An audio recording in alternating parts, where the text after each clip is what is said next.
Ladies and gentlemen, welcome to Hero Movie Podcast, your greatest source for superhero movie discussion in the multiverse. I'm your host, Adam Portrais, and I'm joined by sweet Shanta Kovacs from the internet. Hey, what's the scoop? I'm Robin Hood. And, of course, Bruce Leslie. I'm a prickly pear, and I'm wearing my green tights for the occasion. That's not a surprise. I would not be shocked if Bruce owns not one pair of tights, but many pair of tights. Oh, yeah. The tighter, the better, too. I let everybody know what's up. For real. I steal my kids' stretchy pants and call them tights. Perfect. And we are back this week with yet another review for you fine listeners, and we'll get to that in just a moment. But first, once again, it is top of the month, and as such, we must say a hearty thank you to all the fine people that support us over at patreon.com/HMP. These are the people who help keep this show going for, as of tomorrow, boys, 6 years. Yowza. That's right. We've been doing this show for 6 years, going into our 7th year. So, man, time is flying fast. So with that, that's a pretty awesome thing, and it's awesome because of you guys, all you amazing people who help support this show. And we want to take a second to thank all the top dogs of this month. Coming in at the top spot is your boy. You know him. You love him. Tim the Longhauler coming in at $45 this month. Oh, my goodness, Tim. Boy. Longhauler. But not to be outdone here, nipping at his heels, we got at $40 coming in, Derrick Copling, a.k.a. Sir Slick Derrick the Night Bard. that is a very Bruce Leslie nickname. Did I come up with that one? I thought that was a Sean nickname. Get out of here. Who else would have come up with that? Anything with Bard in it. Yeah, I don't think Sean and I have ever used the word bard in any sort of daily conversation. Yet, Bruce, lots of that.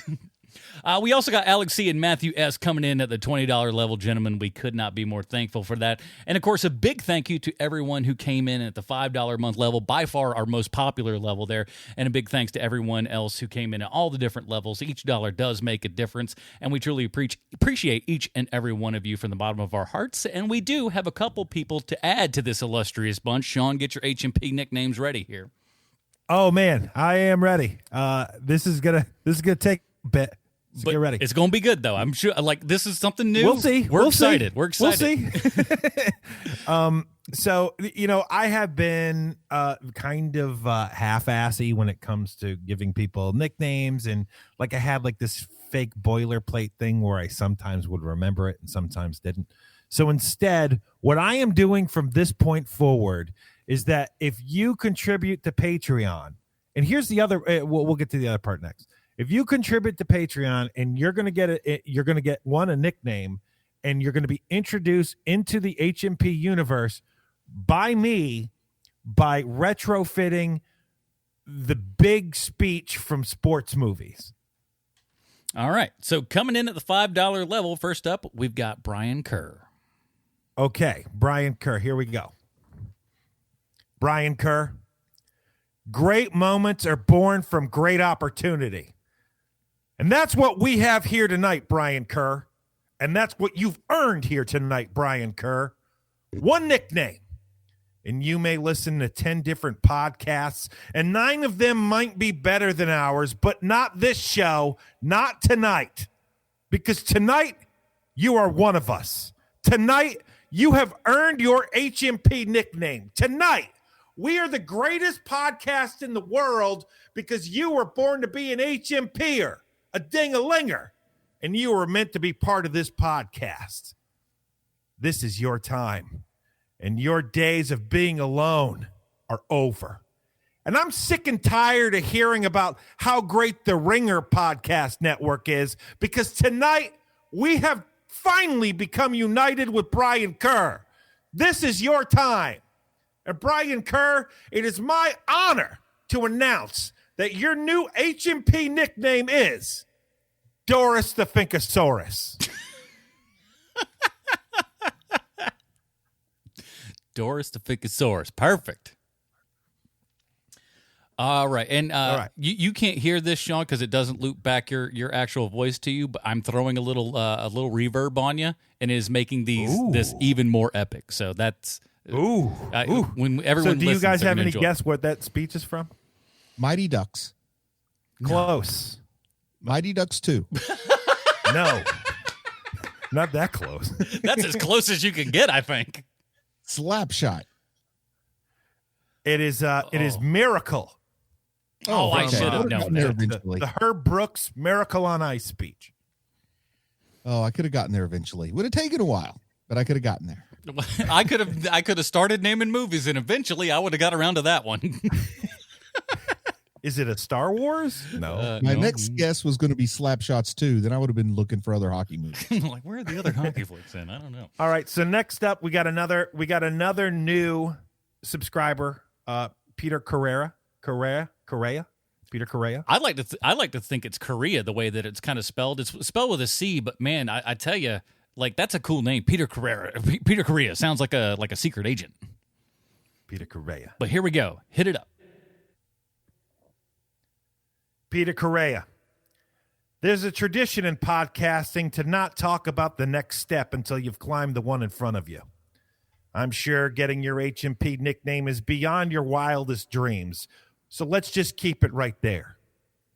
Forget about the thousands of people who will now know your name, the size of what I like to call the HMP reach, in our fancy podcasting studio, and remember what got you here.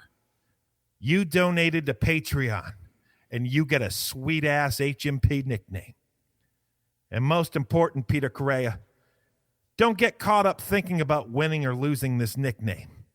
You put forth the effort and concentration into striving towards your full potential, and now you are the best that you can be.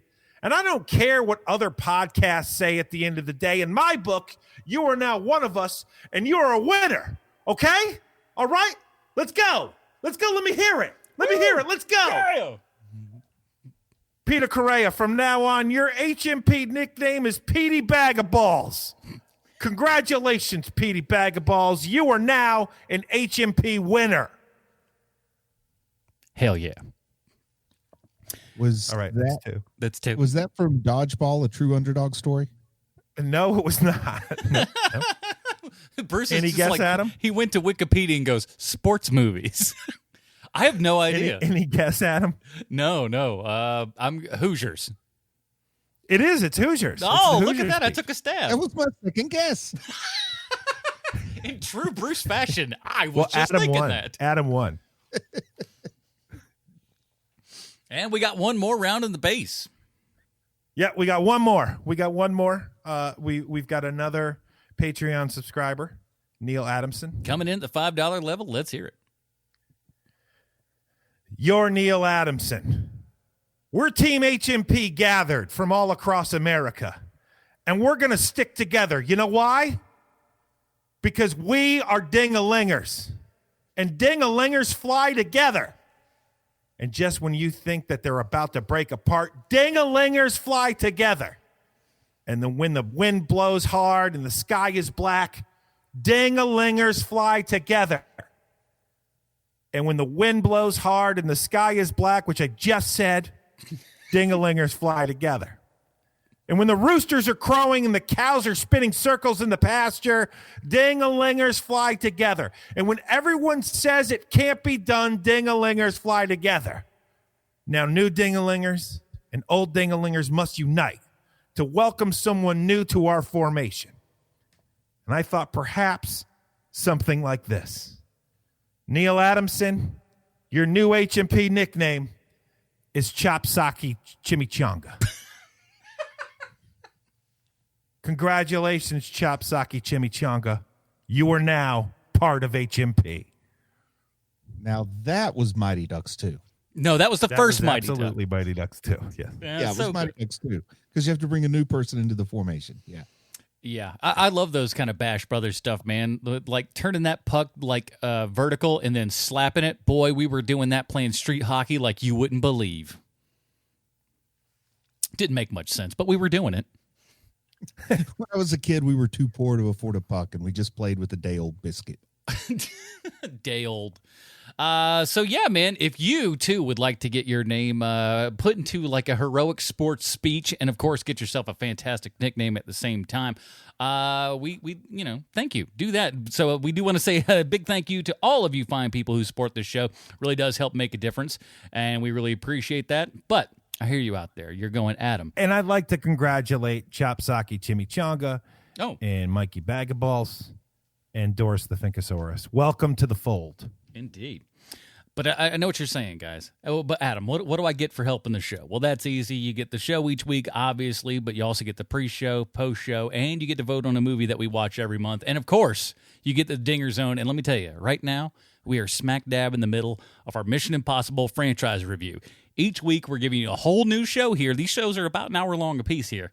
Where we review each Mission Impossible movie. This week, we're reviewing Mission Impossible 3 from director J.J. Abrams, so check that out now. Best part about it is during this quarantine lockdown, if you support us at any level, you'll get all the perks. So even at $1, you too can join all the fun over at patreon.com/HMP. Try it out. See what we're doing over there. And if you can support us in any way, we'd be super grateful for that. So check us out, patreon.com/HMP.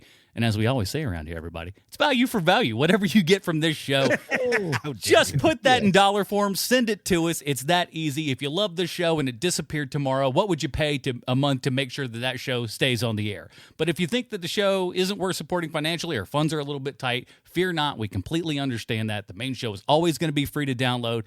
All we ask is that you review us on iTunes, subscribe to us on YouTube. We just hit 1,000 subscribers over on YouTube, which was pretty awesome.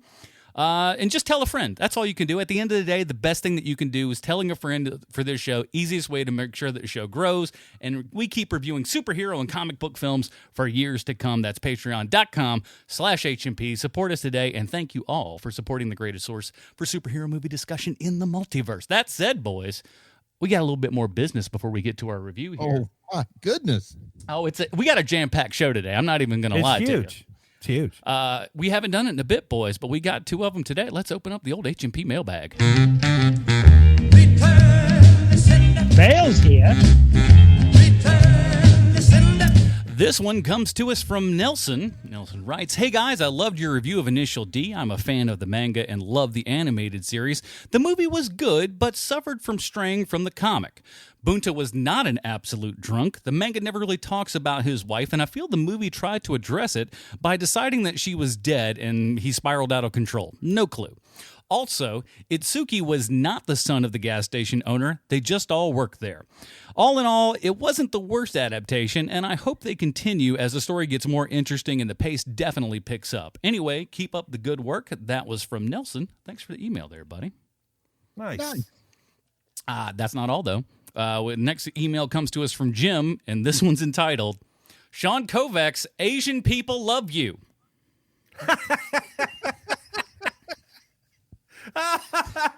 I want this email framed. You need to send me this email immediately. It's going up in my office. No kidding. Hey guys, just got the chance to send an email. I really wanted to reassure you that not all Asians hate Sean. We love you from Manila, Philippines. Thanks for the show and constantly churning out content. These podcasts help me and my friends through this quarantine. Cheers, that quiet Filipino gentleman, Jim. Hey, Jim. My wife was born in the Philippines. Thanks for listening. Jim, somebody's getting a high five from me. And that does it for the emails here. Let's close up the old mailbag. Bale's here. And as always, if you'd like to send us an email, you can do that at heromoviepodcast@gmail.com. Well, let's get into it, boys. There was some, shall we say, interesting things going over at patreon.com/HMP last week. Out of nowhere, The Adventures of Robin Hood soared up to number 1. And if you add more accounts, by the way, to get your movie up to number 1 during the voting and stuff, we ain't going to be mad at you. You know, you do what you want to do. But we're like politicians. We can be bought easily. Oh yeah, Matt and I said it a long time ago on the Film Find. We were just like, we can be bought. We will favorably review your film if you start parking money in our pockets. So we can be bought for sure. So we decided to make good this week because it went to the top there, but it was at a later time. But I'll certainly make a note next time when the voting ends so we don't have these problems or anything like that. But let's go ahead and listen to the trailer for The Adventures of Robin Hood.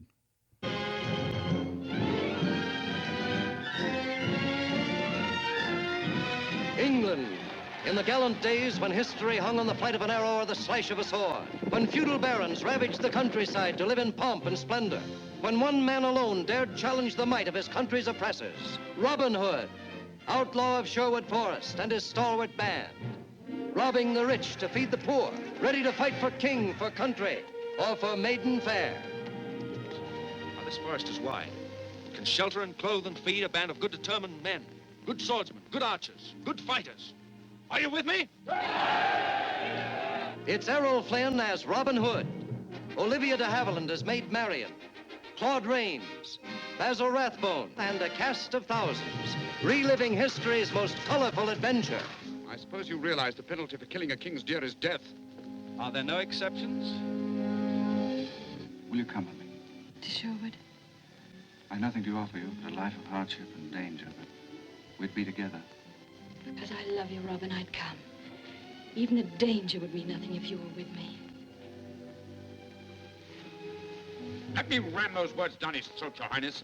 From this night on, I use every means in my power to fight you.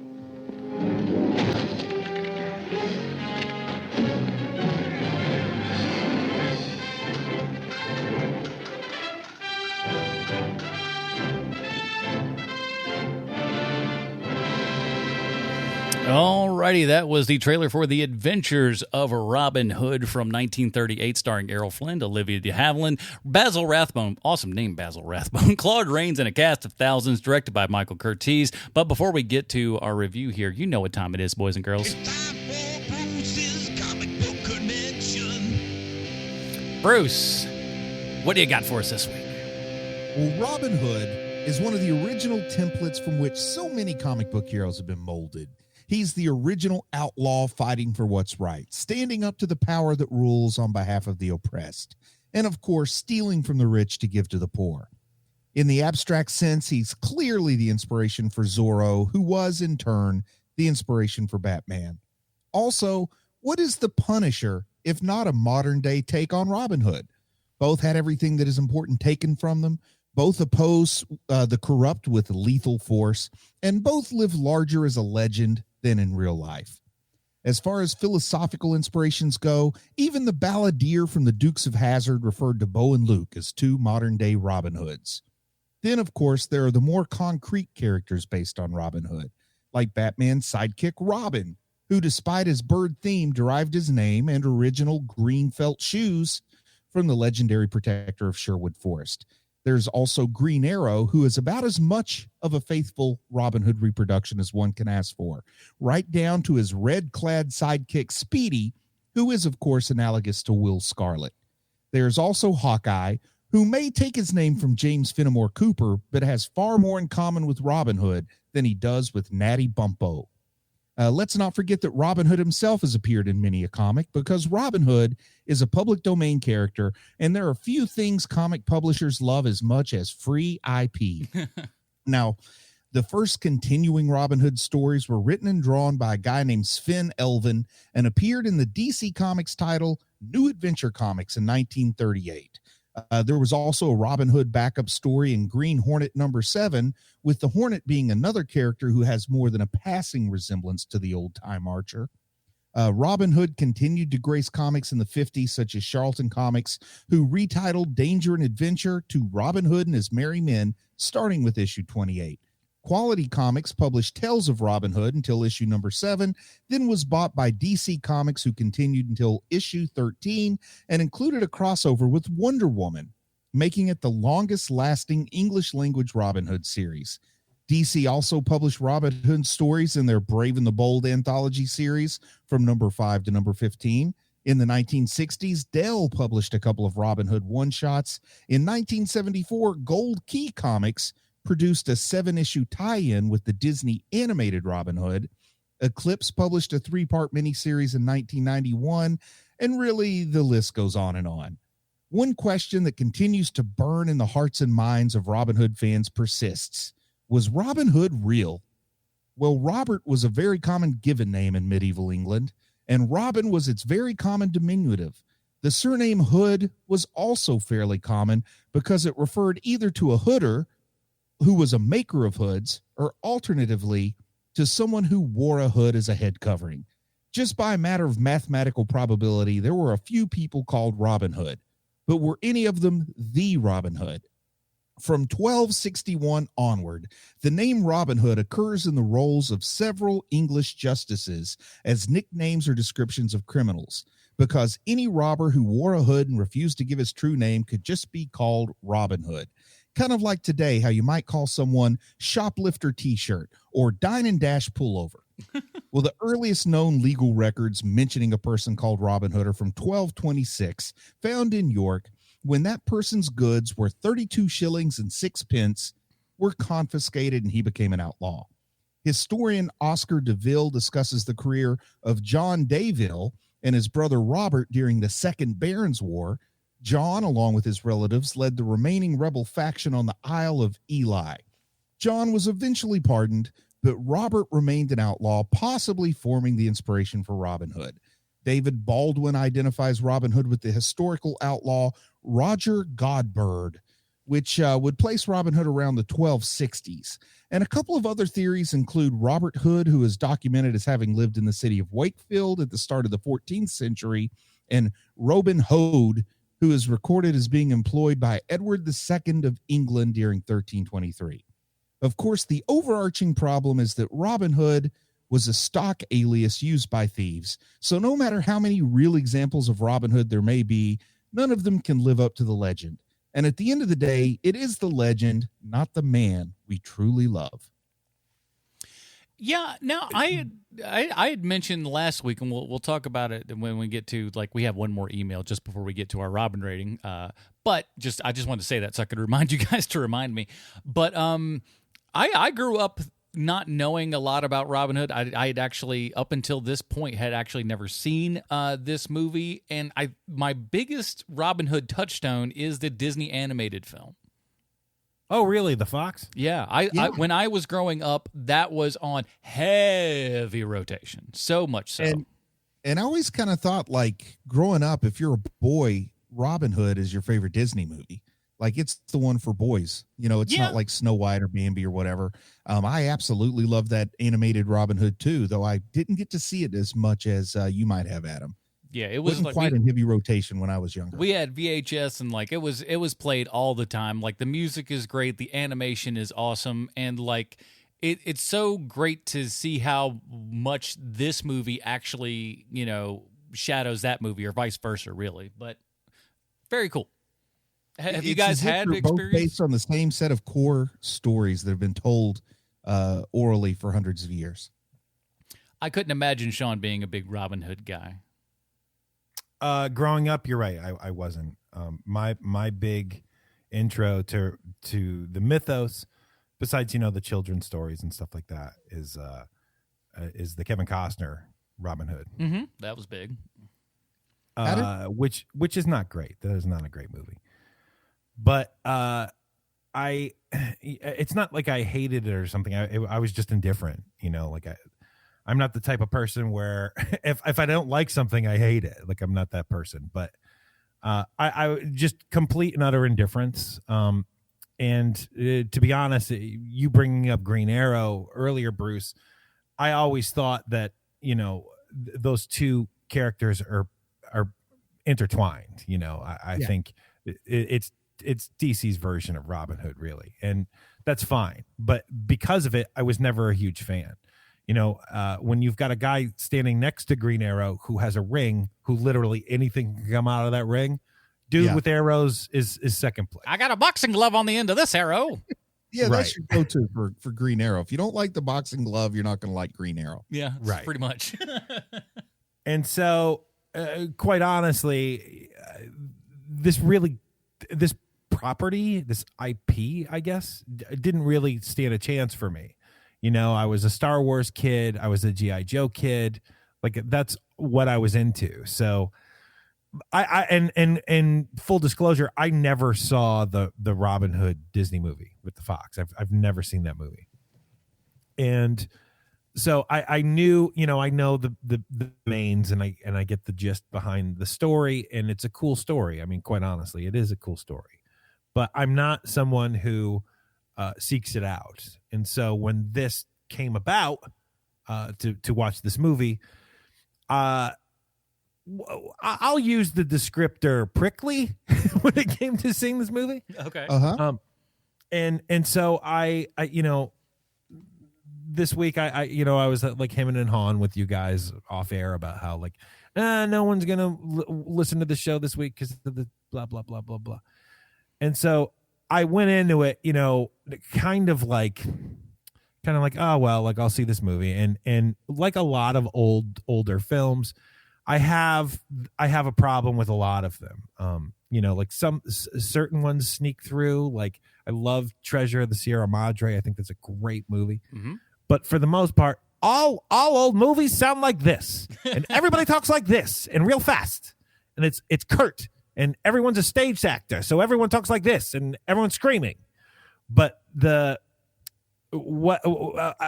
got like maybe like 20 minutes, 25, 30 minutes into the movie, and I couldn't help but be charmed.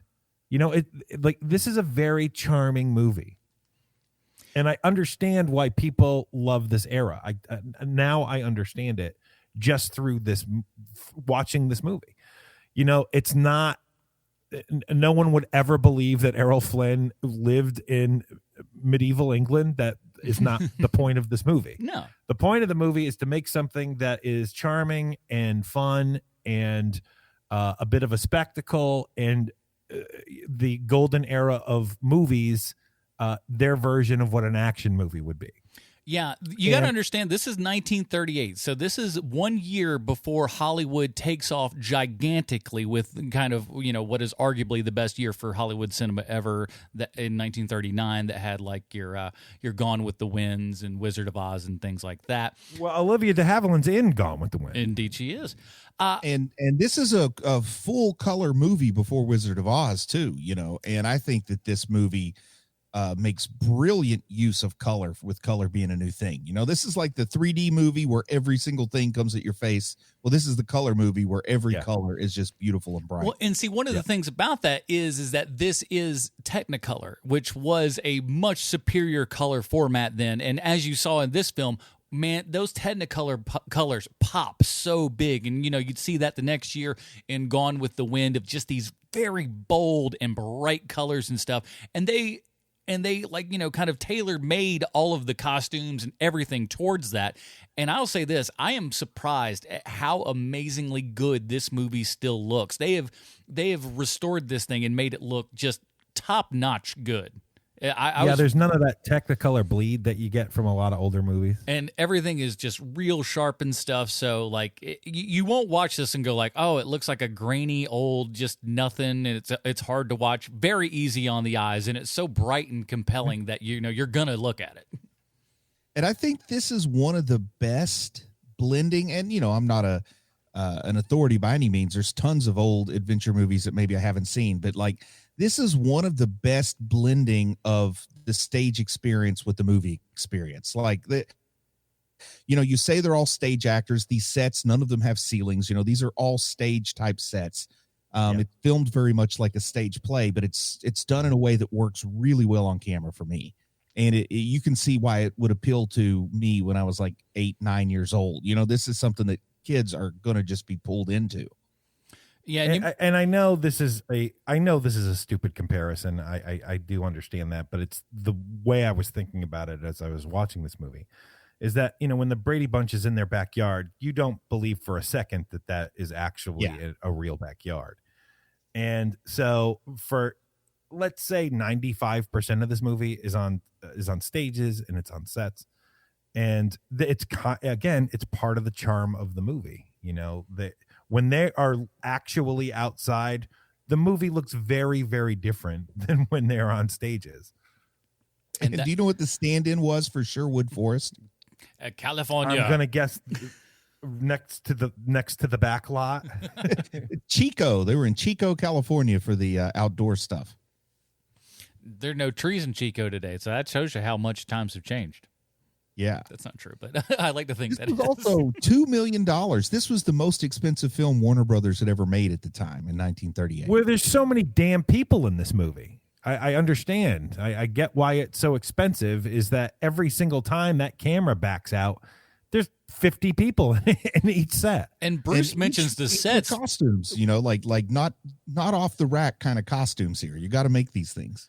And Bruce, you're talking about there's no ceilings for the sets and stuff. Well, these sets go up like 20, 30 feet in the air. They're just unbelievably huge. And like you look at it and you know where every bit of that money went because it is all on screen. Yeah. And just some more like interesting behind the scenes. This was about 3 years in getting made. Originally, James Cagney was going to be Robin Hood for this movie. What I like James Cagney a whole bunch, but boy is he wrong for Robin Hood. Did he tell him to go screw? He wasn't wearing the tights? I don't know, but Warner Brothers had made all their money from like gangster movies at this point, lower budget gangster movies. So they were just going to go with their bankable star, James Cagney. And somewhere along the way, it didn't work out. So Errol Flynn came in and we didn't get to hear Robin Hood call people a dirty rat. That'd have been fun, though. So now, Errol Flynn. Let's get to Errol Flynn. Yes, let's talk about Errol Flynn because I have like an image of Errol Flynn in my mind that is different than what Errol Flynn really is. Okay, what's the image in your mind? The image in my mind is probably closer to a Clark Gable type. I think a lot of times I even think of Douglas Fairbanks when I'm actually thinking of Errol Flynn. A little bit of conflagration goes on there, but I remember Errol Flynn as being more picture perfect than he is. Like I like that he's a little bit flawed and not the Rudolph Valentino type that I always had pictured in my head. Yeah, he's not he's not, like a square with a square jaw and perfect hair. Like he's just not that guy. But there is something about him where you're like, that is a good looking man. Yeah, but it's like good looking, almost by a modern standard. Like I said, he's closer.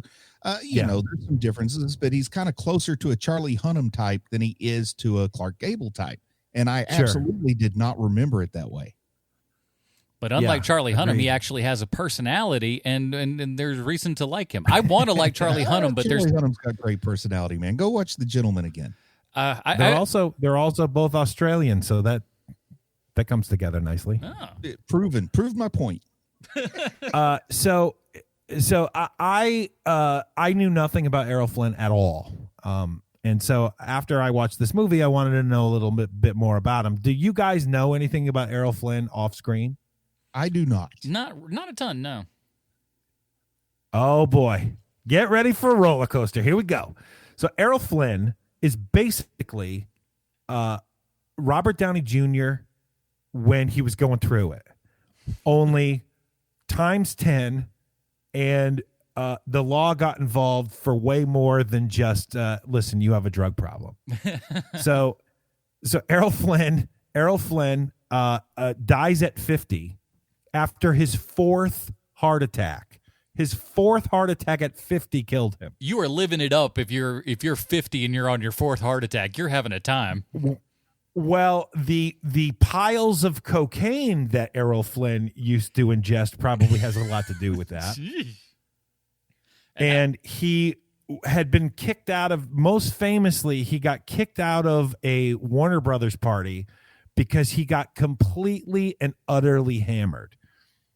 And keep in mind, this is at the time of like studio fixers. So when Errol Flynn is getting into it and, I don't know the right way to put this because it's awful what he's doing, but taking liberties with ladies, I guess is the right way to put it. That's good. Okay. There's only so much a fixer can fix. And so when he gets arrested numerous times for doing this, it starts getting out in the public that this is what's happening. And so if it's getting out to the public at a time when fixers are like, hey, here's some money, LA Times, like please don't publish this thing. You can only imagine how much behind the scenes stuff was happening when he's doing all this stuff. Those are the things they reported. What did they hush up? That's what I mean. Yeah. And so you also, on top of all of these things, on top of the massive amounts of drug abuse, of being a fall down drunk, all of these things, he gets married and divorced 4 times. And on top of that, he is arrested for sex with a minor, and that is what gets him arrested in the first place. This is one of my favorite stories of all time in Hollywood ever. So he goes to court, and although the saying was around a bit already, it was made massively famous in like Flynn because of Errol Flynn. Oh, that is when it really just explodes, and like everyone's like, you know what, it's Errol Flynn. Let's talk about Errol Flynn in like Flynn, right?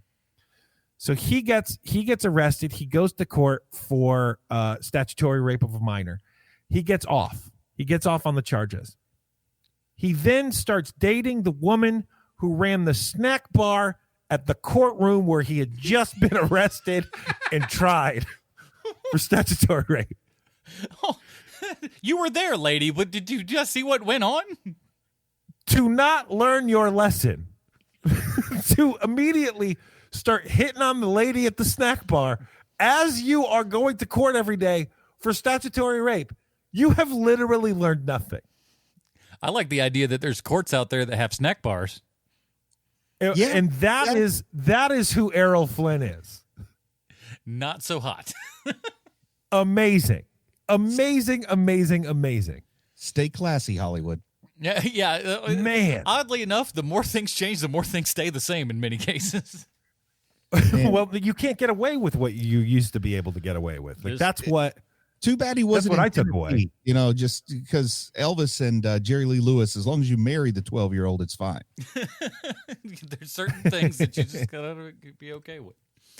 But he's and I looked it up. Because, you know, he liked to throw it around. I wanted to see if he actually had a relationship with Olivia de Havilland, because they're in multiple movies. This isn't the only movie they did together. I think they made 9 together. Say what? I think it was 9. I think that was the tally of movies they made together. Oh, wow. I didn't know it was 9. Wow. But it turns out, according to Olivia de Havilland herself, who is still alive, by the way. Insane. I know it. She's got to be 100. She said that she was very attracted to the man, but she never actually had a relationship with him. And I would imagine it's because of the off-screen antics. He's one of those people, I think you could say he was married 4 times and never had a relationship. Yeah. Right. Well, I mean, you know what I mean? Basil Rathbone had the exact same kind of opinion about him, which is just like, yeah, we work together. We get along well enough. I wouldn't go so far as to say we're friends. And like, that's when you know somebody is just he's probably kind of a crap guy where it's just like, he's a good worker. We work well together. I wouldn't go so far as to say we're friends, but you know, it's all right. And Basil Rathbone, probably far and away my favorite actor in this movie, but it's not because of this movie. You know, it's because I love Sherlock Holmes, and Sherlock Holmes and Basil Rathbone are intertwined forever. Is this Errol Flynn's big movie? Yes. Yeah, that's kind of what I'm thinking. That's always the idea I had, but I didn't know if he had some other swashbuckler movies out there that I'm overlooking. Like everybody loves his Francis Drake movie or something. Captain Blood was the big one. You know, he's in this. like Captain Blood and things like that. But for the most part, I mean, his biggest movie is this one. Well, the actor that really interested or intrigued me here was Alan Hale Sr. Mm-hmm. Because I think he's, you know, the cast just listed him as Alan Hale at the time. So for a brief moment, I thought the skipper was that old. But yeah, I looked it up. This is the skipper's dad. And you know, sometimes actors enjoy being typecast. Sometimes actors resist that idea that they're being typecast.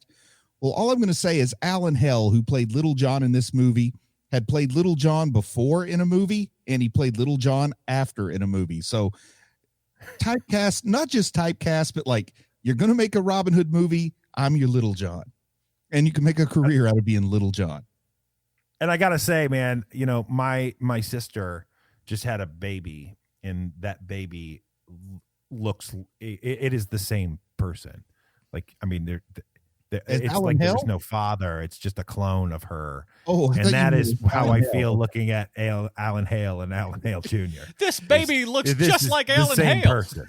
I kind of wonder if he was running some kind of scam in Hollywood where they're like, you're too old for this role. And then he put Junior after his name and claimed to be his own son.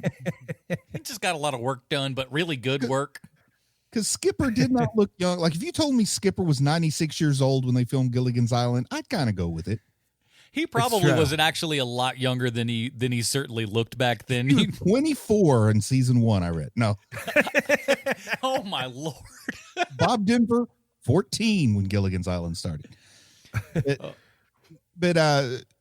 So what you've told me about the behind the scenes on Errol Flynn explains what I was going to ask as my next question is, this movie was so successful that they immediately went to work on a sequel that never got made. And I think Errol Flynn might be the reason of that with all those stories you told me. Yeah.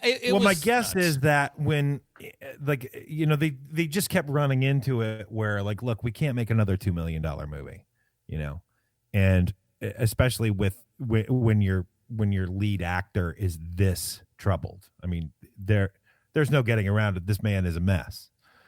And, you know, are you going to double down and put $2 million more on a sequel to something where the guy might not even show up? You know, I can't imagine them doing that. Filming or something. And say what?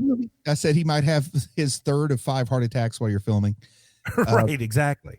But I think the movie made like triple its budget back. It was a huge success for Warner Brothers. I think it was part of what took them to a higher level, you know, in 1930s. Yeah, and again, like I said, that was when everything was really starting to build, and I think this really helped usher in that big golden age of Hollywood, because like the next year would be the most financially successful. But I certainly think this movie helped that ramp up, because people just kept going back, and it was this big, large Technicolor marvel, and everybody's just like, oh my gosh, we got to go see that again.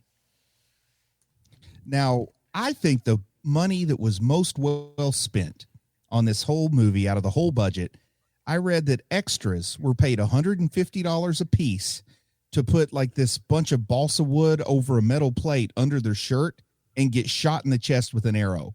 Like all those people that are shot with arrows in this movie, those are real arrows being shot into balsa wood stuffed under their tunics there. It's so I was wondering how they did that, because that is an actual arrow hitting them. Yeah, there's no, it's not like there's no Hollywood on that. That's circus level. So many cuts that you see in Hollywood movies and stuff is like they'll just cut to a guy and he'll be reacting having already had the arrow in his chest. You see it fly through the air and straight up hit multiple people straight in the chest, and like the sound on it is fantastic, and you're like, oh my Lord, they just shot that man. And the archery, it was surprising to me because, you know, being a Clint Eastwood Westerns fan, I can't tell you how many times I've seen a guy just clutch his chest and fall to the ground, you know? And you know, $150 was a lot of money in 1938, but you still got to be thinking that the chance of that arrow hitting me in the face isn't zero.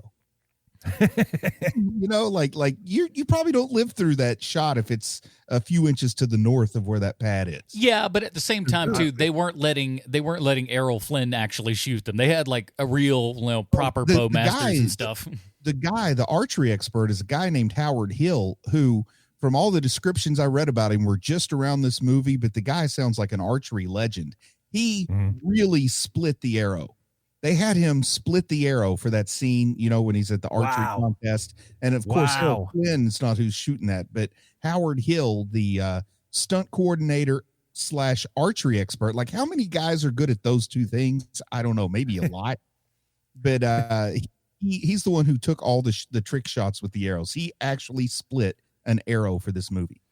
Again, I love all, like, with the arrow shooting championship and everything. It's so cool. It's like, again, having really just grown up on the Disney bit, watching that was just like watching it in live action, and it was just so cool. I was like, oh, this is so great. I finally get to see the thing that my silly little cartoon was based on, and they took so many cues from it. It was just, it was so great to see that in actual live action. And I will say that, like, the costume, the disguise that Robin Hood wears to the archery contest, man, I know this is a year before The Wizard of Oz comes out, but boy, if he didn't look like the Scarecrow to me. Like, all he needed was a little straw coming out from under that coif he had over his head. It looked good, though. I like that as the costume for it and everything. The only thing I didn't like was that, I mean, it's fine, but one of the things in the cartoon that they actually do to, you know, prove that it's Robin Hood is he puts his sword through the back of his costume and then rips it out, and then the costume itself falls out and his regular Robin Hood clothes are underneath. I always thought that was pretty cool. Didn't have that, but of course, animation, it's a lot easier to do that than it is in live action. Yeah, you would have loved it if Errol Flynn showed up dressed as a crane or a flamingo or whatever that costume is that Robin Robin Hood. That was good I stuff. wonder whose idea it was to put the sparkles in his sleeves. Because there's like sparkly glitter on his sleeves. You got to let people know you're coming. That. Say what? I didn't appreciate that. I didn't notice that. Oh yeah. It's one of those things where I was like, man, they just didn't care at all. They just want to have something that looks flashy. Now, I think most people's takeaway, maybe it's not. Maybe it's just because I was affected in a very specific way when I watched this movie. But the big fight in the castle at the end. I mean, I think that sword fight between Robin Hood and Guy is like the sword fight by which all cinematic sword fights are measured. Like, it's a benchmark for on-screen sword fights. And I absolutely love the end of this movie. Do you guys like that, or is it kind of boring to you? No, it's fantastic. That fight, you're going down the stairs, is really awesome. When they go over and the shadows are on that big pillar and everything, it is so cool. And you're looking at just going like, we have like been cribbing from this forever. Yeah, that camera shot where they're doing like the shadow boxing with swords there, that is one of the most memorable shots of the whole movie for me. And just I liked it. I mean, it's man, it feels like a stage play to me, but they're very good at it, both men. And the shots linger. I mean, they really had to have their sword fight choreography down, and of course they're not doing some of the more exciting things that might be done with sword fights later on, but it's still just really cool to me. And the fact that Errol Flynn bends his sword and you can tell the sword is bent, but he's still going on. I love it. And like, he did a lot of those just big giant jumps that you see. Like, this guy's jumping down from 8 feet off of places. It's kind of astounding. I mean, then some of them are faked, but some of them are certainly real. And you're like, wow, he just kind of no stunt doubles in this sword fight. I mean, that they had to choreograph and carry out that sword fight with long shots too. So they're getting a lot of it, going on continuously without having to stop and take breaks. See all the faces and everything for sure. And speaking of other fights and stuff, I like the Friar Tuck stuff is great. The Little John stuff is great. Like, all of those like little action set pieces, they're all so much fun. And they're there to just include snippets of famous Robin Hood stories. Personally, I felt like it was nice that they included the key merry men, but I do feel like they really didn't give Little John or Friar Tuck or even Much the Miller a whole lot to do, or even Will Scarlet. I mean, they're all here, and it's nice, and it's good that they're included, but they really didn't give those characters a whole lot to do. But I do like the idea that they're going to the friar there to just be like, look, we're doing a lot of bad stuff. You want to just absolve us of all of our sins and stuff? That's why we'll have you on, and you're an awesome swordsman too, so that's pretty sweet. Yeah, and when we're kids and the kids in the neighborhood or the cousins are over and you're playing Robin Hood, one thing that's nice about the Merry Men is there's enough of them that everybody gets to play. It's not like Star Wars where somebody gets to be Luke, somebody gets to get to be Han, and the rest have to be stormtroopers. But I was always the Friar Tuck of the bunch. That's no surprise there. And I think you probably volunteered for that bit though, yes? Oh man, I love that guy. There you go. Sort of the comedic relief, but he's actually a better sword fighter than Robin is. Yeah, it was. I love that. I love that whole spiel that they were doing. Yeah, that's a great bit.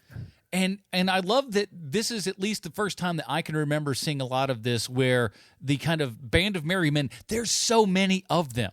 It's I really enjoyed that. I was like, oh, I never really thought about them going like, oh, we've got like 100 dudes behind us and stuff. Yeah, he had his whole army in Sherwood Forest. I mean, they weren't all named characters, but he always had a good size gang behind him. Yeah. I liked how when Olivia de Havilland comes in and he's walking her through the entire area of like, hey, here's where all the people that were actually helping. To me, this, even though it's not about it, this is one of the most like kind of America movies ever to me, because these are the guys that are just going, hey, we don't like these people who are taking way too much tax money from us. We're going to, they didn't mind paying taxes, but they didn't want to be overtaxed to where, they were poor and couldn't eat and everything. So they took back that and gave it to these people. And there's something we don't see in a lot of the Robin Hood stuff is really the empathetic people that Robin Hood and his band of merry men are actually helping out. And I thought that was a really great addition to this, to give what they were doing a little bit of substance.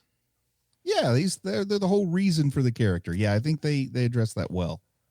Yep. Go ahead.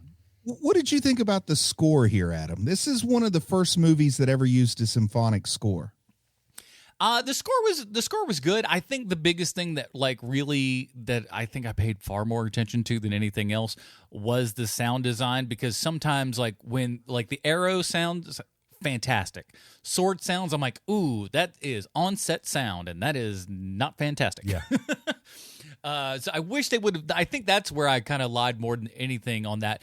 And part of me also, again, this is just me being an audio nerd here, but I'm like, oh, I wish they had done a little bit better job remastering the sound, so the actual score and everything could feel a little bit more full, because what we're working with here is obviously just a regular mono signal and everything, but so it kind of comes out tinny and a little bit washed out and stuff. I wish they could go back and really, zhuzh that up, as it were. But overall, it was good. ADR. I mean, not even really that. I mean, that's not one of the big problems, but it's just a lot of the sound is a little bit tinny and stuff. I mean, the music itself is fine, but the fidelity is not where I would like it to be. But I'm picky. Well, the composer was a guy named Korngold, and he was Austrian, and he did a lot of music for operas, and they wanted this to have kind of an operatic feel. We've already talked about the stage feel. He wasn't convinced he wanted to do music for movies, but he came and took a meeting in Los Angeles. While he's there, the Nazis invade Austria, and he's like, wow. Okay, looks like I'm not going home, so why not? I got to make a living somehow. So he does this. He wins an Oscar for his score in this movie, and later John Williams has said that it's Korngold's work on this movie that inspired his score for Star Wars. So, I mean, it's had some major ripples. I mean, he kind of introduced the symphonic score into motion pictures, which I think is a cool thing to say about a guy. Yeah, there's a lot of really great cues here that you could definitely go I'd certainly see John Williams' influence when he was like, oh, okay, I think I can pull some stuff from that and that kind of stuff. And this is Michael Curtiz, by the way, that we didn't talk about, which he's also a gentleman who's probably not the best of people. If you look up some of the bit of history of him, bit of a jerk. He clearly didn't care about the horses in this film, from what everybody is saying. But he was a big-time jerk. But he would later go on to direct Casablanca, would probably be the big thing that everybody recognizes him from. But a lot of other things as well. But you don't hear his name a lot because history says that he was not a nice guy. Huh? People. Yeah, the treatment of animals, right up until about like maybe 15 minutes ago. Not the best roadmap for animal safety in movies. Yeah. And all you need to see is the deer in this movie, where that is an actual deer that they got draped over their shoulders. Now, I'll say this. In a production where they actually shoot arrows at the chests of extras, I don't expect they're treating animals great. No, but yeah, and I mean that is the, and you're right, man. I mean, the expectation of people treating animals poorly in movies is, I mean, that's just going to. I'll say this. I don't know why it makes me feel at least a little bit better, but at least that one that he tossed on the table there was clearly stuffed. It did not have the weight of one that still got all of its innards in it. So I gave him credit for that, of at least cleaning it up to the point where it wasn't going to be ridiculously gross and smell up the whole just studio there.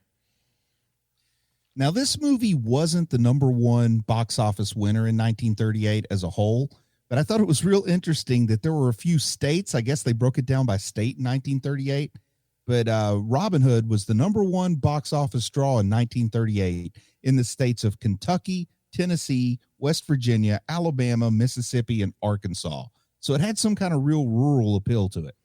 Well, and that's the thing, too, is that we're also at a time in cinema, and this actually went on much longer than that in different forms, of movies kind of coming out in spits and spurts all over the place. Sometimes they would just show for a little while here, and then they'd move over here for a little bit, and then over to the next place. And a lot of times those exact same prints would be the ones going as well. So, if you were, in Des Moines, maybe your, copy looks a lot worse than it would in, say, New Jersey.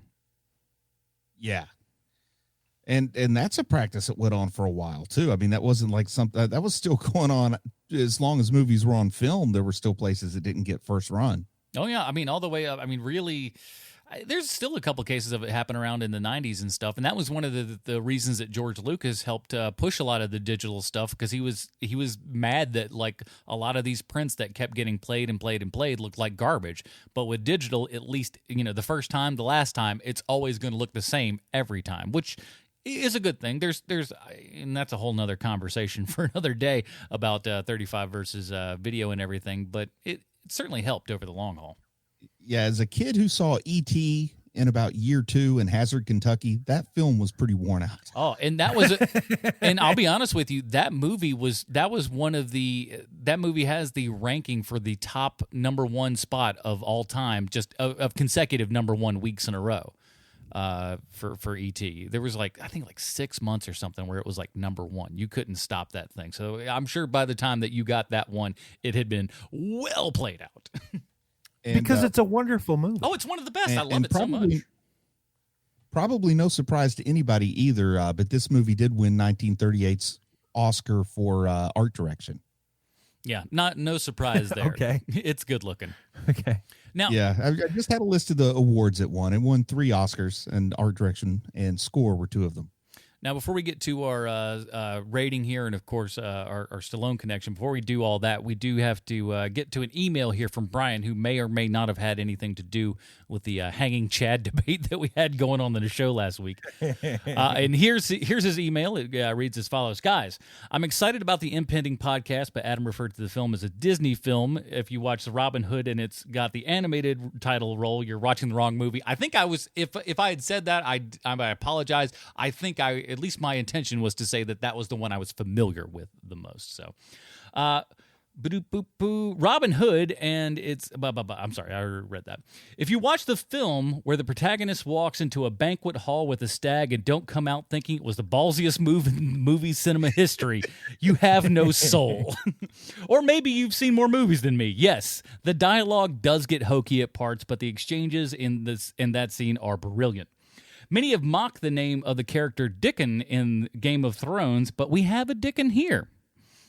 Mythbusters asserts that it is impossible to split the arrow down another arrow because the arrow shaft wobbles a little bit, making such a shot impossible. I really don't care. Because if you split an arrow, you really only tied the guy who shot first. And I don't believe that to be true at all. I think this is me talking. I think that's a complete and utter misstatement. If you split an arrow, not only did you hit that bullseye, you hit that bullseye on top of a bullseye. I think you're double the bowsman as the other guy. Is that a word? Bowsman? Archer? Yeah, I think it's like if you're playing shuffleboard and you knock the other little whatever you call the thing, the other stone off of its spot. Even though you both hit the same spot, you've just flexed on the other guy. Yeah. This was when an Arrow and actors seemed to take roles in film as a group. Errol Flynn, Olivia de Havilland, still alive at the time of this writing. Claude Rains, Basil Rathbone, and Alan Hale Sr. did a few movies together. I thought it was more, but at best I remember Errol Flynn for this role in his pirate film, Captain Blood and the Seahawk. They're legendary actors who are better known for other roles that they've played, except for Hale, who was, I suppose, more of a character actor, best known for siring Alan Hale Jr., who went on to play the skipper on Gilligan's Island. Errol Flynn was, as the young folks today call, problematic. They would be right, and I leave it at that, but Errol Flynn was, to me, the greatest swashbuckler to have graced the silver screen. All 3 films I've mentioned earlier are roughly all appear on the list of greatest swashbuckler films. Don't be afraid to poo-poo on the movie either. I know you're not perfect. That is from Brian from Rockland, New York, and I think Brian may have had a little bit of something to do with while we're discussing this movie today. Before we get to our final review here and everything, we do have to ask ourselves one of the most important questions is how in the world this movie from 1938, this is going to be a trek. How does this movie relate back 1-to-1 with Sylvester Stallone? Why, thank you, Adam. I have a prepared statement. Ooh. When I think of Sylvester Stallone, I think painter first, as we all do, I think. Goes painter, humanitarian, and then 80s action star. You know, as we all do. Now, dig, if you will, my joy when I found out that fine art superstar Sylvester Stallone has a painting of the star of this week's retro review, Errol Flynn. But you don't want to hear me drone on and on about the painting. Why don't I let the auteur speak for himself? Quote, early on in my life, I realized that man is totally pressed upon by the sense of time racing. Everything is timed. So I started to put clocks on my images, usually the ones of actors, Marilyn Monroe, W.C. Fields, Errol Flynn. Now, if you imagine their lives lasted 12 hours, I would paint them at 10, as opposed to what they would look like at 4. At 4, they'd be youthful, vibrant, optimistic. But when you move ahead to the 10th or 11th hour, reality has set in. Life is not everything you thought it was going to be. The colors have become darker, the eyes more sunken. End quote. Now, I know we work in an auditory medium, and describing this painting might take 1,000 words, but allow me to try to describe it in 11. You can make out the clock, but how is that Errol Flynn? Look, I get that some people need to express themselves through art. All three of the Row Boys are these people. We make a podcast each week that is listened to by 11 people. It's called Clone Wars 30 Questions, and we still make it anyway because we have to. But you know what you'll never hear any one of us say ever? I think what we were trying to say with Clone Wars 30 Questions is that all fiction is a fantasy to make us forget about our eventual death. Each question takes us closer to the eventual finish line. And that is the difference between Adam, Bruce, Sweet Chauncey, and Sylvester Stallone. Maybe the only difference. Yeah, it is. It's the only difference. So there you have it, ding-a-lingers. This week's Stallone connection is Errol Flynn himself. And in celebration, let's do what Errol Flynn himself would do. Get really drunk, do a mountain of cocaine, and take liberties with young women who happen to have the misfortune of being around us. I'm Sweet Chauncey. You're welcome, Big Shoots. You're welcome. Sorry you worked at the snack bar. That's on you. Ended up marrying that lady, by the way. His second wife. Hey, but, you know, just because he had 2 others after doesn't mean that one didn't mean something, I guess. Well, here at Hero Movie Podcast, we have our own patented Robin rating system. If you'd like to check that out, head on over to facebook.com/Hero Movie Podcast. It's right there at the top of the screen. Bruce, where does The Adventures of Robin Hood from 1938 fall on the HMP scale for you? I love the character of Robin Hood, and I love Robin Hood movies. Like, I see every Robin Hood movie without even questioning it, no matter what the press is looking like for it. Like obviously I saw the Kevin Costner movie. People say it's not a good movie. But at the time, people weren't necessarily thinking that. I mean, it did huge box office. That was the summer of Robin Hood for me. I loved it. I went out opening weekend and saw the Russell Crowe Robin Hood movie because Russell Crowe's one of my favorite actors. Robin Hood, he's playing Robin Hood. I couldn't pass that one up. I even saw the recent Taron Egerton Robin Hood movie opening night because it's just sort of a thing that I do. That movie's great. I like that movie a lot. It's stupid and over the top, but oh my goodness, is it fun. And if they ever make a Green Arrow movie, they need to get Taron Egerton to do it, in my opinion. But anyway. Agreed. This is the Robin Hood movie. You know, I know the Douglas Fairbanks movie came first, but this is really the Robin Hood movie that did it because silent movies don't necessarily still have the cultural reach that maybe they once did. This movie is kind of in special territory. Whether you like it or not, it's going to have something fun to see in it, and it's important. And I'm giving this that rare rating that we don't use very often. I don't think I've given a movie a Carrie Kelly in 3 or 4 years. But I'm definitely giving this one a Carrie Kelly. Wow. All right. Sean, what do you got? For me, it's a low Damian Wayne. I mean, you know, it's a fun enough movie. Don't get me wrong. If you have problems with old movies, you're going to hate this movie. Yeah. But, you know, sometimes for me personally, sometimes I find them super charming. And this happens to be one of those movies. You know, and there's something about Errol Flynn where you just want to watch him and you want to watch him be cool. And that is what this movie is. It's Errol Flynn being cool for 2 hours. So, you know, if that appeals to you, see the movie. Cool. It was interesting. I mentioned this in our text thread and everything, but I actually got this movie for free when Ultraviolet went out of business, where you would be able to download digital movies, and I had like a handful of those Ultraviolet ones, and they were like, oh, well, we're going out of business. Here's a handful of movies on digital, most of them like, quite old, including like Casablanca and King Kong and stuff like that. But this was one of them. And I never really got around to watching it, so it's kind of sat there on the the iTunes there, just looking at me going, hey, what's up? Anytime you want to watch me. And we finally got around to watching it, and I'm so sad that I didn't get around to watching this earlier. It took about maybe 5 or 10 minutes for me to kind of get into it, but once we get into the hall there where he brings in the deer and flops it on the table in front of the Invisible Man and says, what's up, y'all? That's amazing. Yeah, that's a good point, man. That is literally the moment where I was like, you know what, I'm in. Yeah, you start to buy everything. You kind of you wade into the story a little bit, and it's like, oh, okay, I get all of this, and you're on a super fun ride through all of it. And Errol Flynn's just magnetic, man. You look at him, and you're right. He has a very kind of modern look for 1938, just modern day now.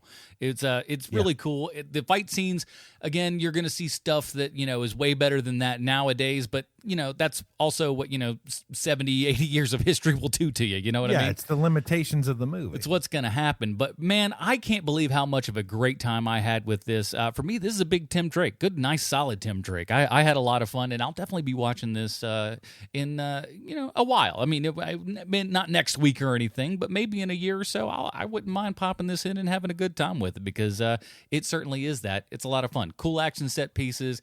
The love story is fine. I'm glad that it's not too crazy and over the top, but it works for what it is. So, Tim Drake for me. So check it out, everybody. That's The Adventures of Robin Hood from 1938. Good stuff there. Now, next week, we've decided to start doing something a little bit new, okay? We're going to be actually applying blame where blame is due. And at the end of the year, we're going to see who picks the best films. We're going to tally them all up and everything. So next week's movie's being chose for us, or at least we're making him take credit or blame for it, is going to be Mr. Bruce Leslie. Bruce, what are we covering next week? John Carter, a movie I've never seen, but I've heard it's underrated, so I want to see it. So with Box Office Poison, what's his nose there? I can't think of his stupid name. It's like a Taylor something. Taylor Kitsch, that's it. Taylor Kitsch. Thank you, Bruce. Taylor Kitsch, a.k.a. Box Office Poison. The guy's a good actor. Man, he really is. But, man, he is...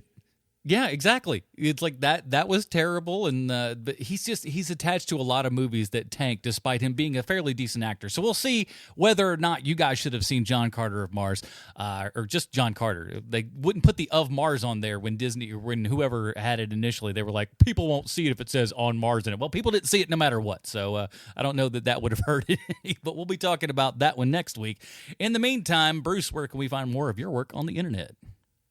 Just go check out Chubby Wizard, man. Still doing cool stuff on Chubby Wizard. And I think I've got some cool reviews you may not know about on Heroes and Villains, that podcast. While I've had some extra time, I put about 7 new episodes up there, so you can go listen to me talk about things like Tarzan and Zorro and The Lone Ranger, some more old school pulpy stuff. Very cool. Sean, what else?